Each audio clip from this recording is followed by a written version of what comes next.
turned this travel Bible into a prayer Bible, I've been looking to replace it with another Bible, something that I can take with me easily, something that I can add some inserts into it with study notes that can help if I ever run into somebody that has questions, that I can lead them through the scriptures, that I'm always prepared with an answer. And the reason I feel I need this is because my normal Bible is huge. And this is something that I take with me to church every week, to Bible study, anything where I know I'm digging into scripture. But there are times that I'm just running to the store, going on a hike, anything like that, and I just feel like I want to be prepared if someone comes up to me with questions, and then also if I'm hit with the urge to read some Bible, that I have it with me. So I wanted something smaller, but this became something that couldn't be put in a bag without it getting completely ruined because of the tabs. And so I've been in a search for a travel Bible. And in a previous video, I showed this Bible, and it's a Thomas Nelson King James Version Sovereign Collection. I thought it was a beautiful Bible. Someone did comment that they had this Bible and that the text block is so thick that for some reason it's not staying with the binding. They've ordered a couple of these. But the look of this Bible is beautiful, but it's just so thick and it's just not going to work. I might as well, with this one, I might as well take my normal Bible because it's still pretty heavy. So I have decided that I'm just going to return this one. And I realized, why don't I just go ahead and order another one of these? And this was while looking at a bunch of different Bibles, and a lot of them had very tiny print. So in this one, the font's not too small. It is readable to me. I'll hold this a little closer just so you can get a look at the font. So I was looking online and I saw this one, and it's a thin line Bible, large print, easy to read, 10-point type, Words of Christ in red, full color maps, ribbon marker, and it's in the charcoal leather soft. And it, once again, is a very tiny binding. So it's a larger font than this one, but they managed to keep it still thin so it will be easy to put in a bag. And I might just keep this case here to use for travel, I'm not sure. Now here is the Bible. I'll show it again with my littler one. And I'll also show the difference. So see, it's a lot smaller. It's taller, but usually bags, I have plenty of space lengthwise. I just don't have a lot of space depthwise. And with my normal Journal of the Word Bible, so it's a lot smaller. It's pretty light. I haven't weighed it, but it seems pretty light. So here is the front of it. And the back of it. And the side. So it is really plain compared to their Sovereign collection. In this you get a presentation page, which is written in very large font. And again, there's that Psalm 119:105. Thy word is a lamp unto my feet and a light unto my path, which is one of my favorite verses. Got a blank page. It's the red letter edition.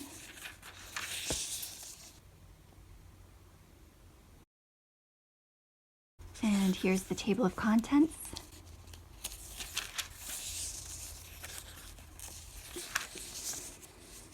And this is the beginning of the Bible.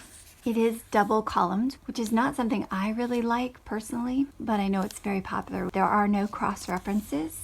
And this is when you're in the book. The Sovereign Collection Bible, the other one that I looked at, they had the pretty letters and everything. And for me, having a Bible that's smaller in size is more important to me.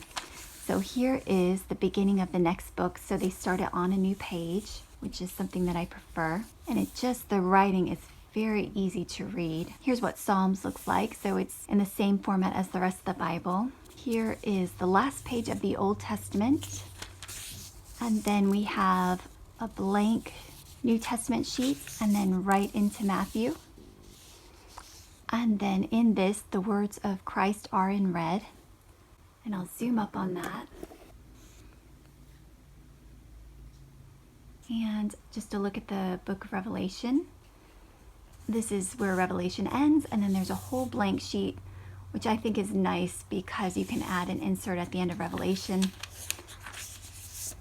Here's the one-year reading plan, which was also in the Sovereign Collection Bible, and it's probably in my little prayer Bible that I do, since it is the same Bible. I just never noticed it before. Here's the one-year reading plan, and it's just a 2-page spread with morning and evening. So there's a little bit of the New Testament in the morning, like before you go to work, and then there's a little bit more to read in the evening. Unfortunately, there is only one ribbon marker, not two. And since there are these two, it would be nice if they had two ribbons.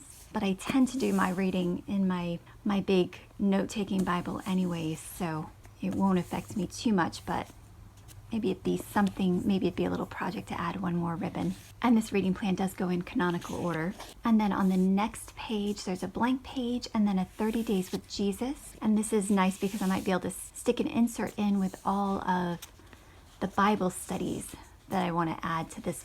And then there's more blank pages to add notes. And then there's this note regarding the typeface. And then this map is the world of the patriarchs. And then Exodus and the conquest of Canaan. So areas controlled by ancient Israel, probable route of wandering the Sinai, entry into and conquest of Canaan, and then any battles that occurred. And here is the land of the 12 tribes. And it shows cities of refuge were set up. So there's one. And then some of the other cities. Then you have Kingdom of David and Solomon. So we have Saul's kingdom, David's expansion, an additional territory controlled by Solomon. And then on this side we have Jesus's ministry. And it even shows the international transportation artery and the regional roadway. So this was the regional roadway. Here's the international. And then here are different sites that Jesus worked on. So I really like this. I added something like this to my new study note-taking Bible that I'm creating because I just find this so helpful to visualize. Next, we have Paul's missionary journeys, his first missionary journey, his second missionary journey, his third missionary journey, and then his trip to Rome. So all the different lines showing how that gospel just spread further and further out. And then the last one is Jerusalem in the time of Jesus. And so it also shows where Jesus was arrested, Gethsemane, where the preaching happened, the clearing of the temple, Jesus before the high priest, Peter's denial, where they think the Last Supper happens, and then one last page, and then the backside. So I thought I'd just show something that I'm finding interesting. This note-taking Bible by Thomas Nelson is also in the large print. And to me, it seems like this print is actually larger. So just something that I find interesting. And I do like the white pages. That's nice. It'd be great if it had some room for notes. And I, of course, prefer the one column.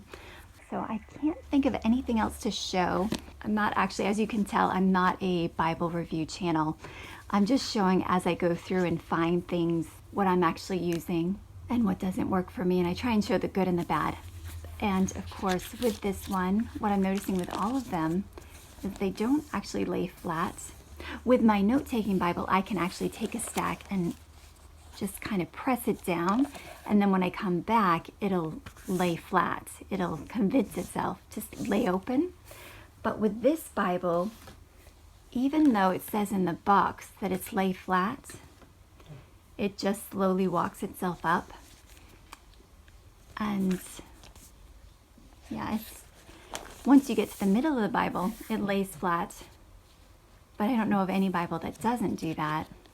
Let's go to the back, and this just pops up as well. Revelation, that's kind of staying open, but not really. I wouldn't trust it that it's not going to eventually walk its way up. And I think with a Bible like this, you know, it's kind of to just sit in your lap and read. So I don't think that would bother me. I don't know. I know some people do take notes in these kind of Bibles where there is not a lot of room. It's more of a Bible to highlight in, to add inserts, that kind of thing.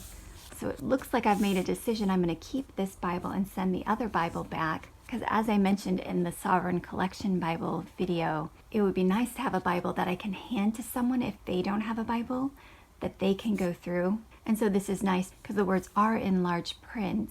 And then also I can add the inserts so as they're going through, they can see pictures visually. So I'm going to try and keep that in mind as I set this Bible up. What do I want another person to see as they're going through a study with me?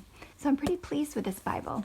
And I'll leave a link to all the Bibles that I referenced in the description box. So if you're interested in any of these Bibles, you can take a look at them for yourself.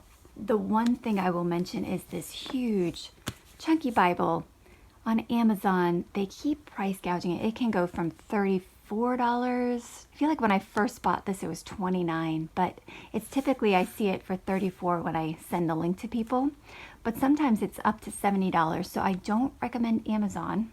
I have bought one of these on Christian Book, so I would check that site out. That's what I'll leave the link for. They tend to be right around $34. I think Lifeway is another place where I found this Bible, so that's just as a side note. And so yeah, that's the KJV Thomas Nelson King James Version in the large print edition. Easy to read, 10-point type.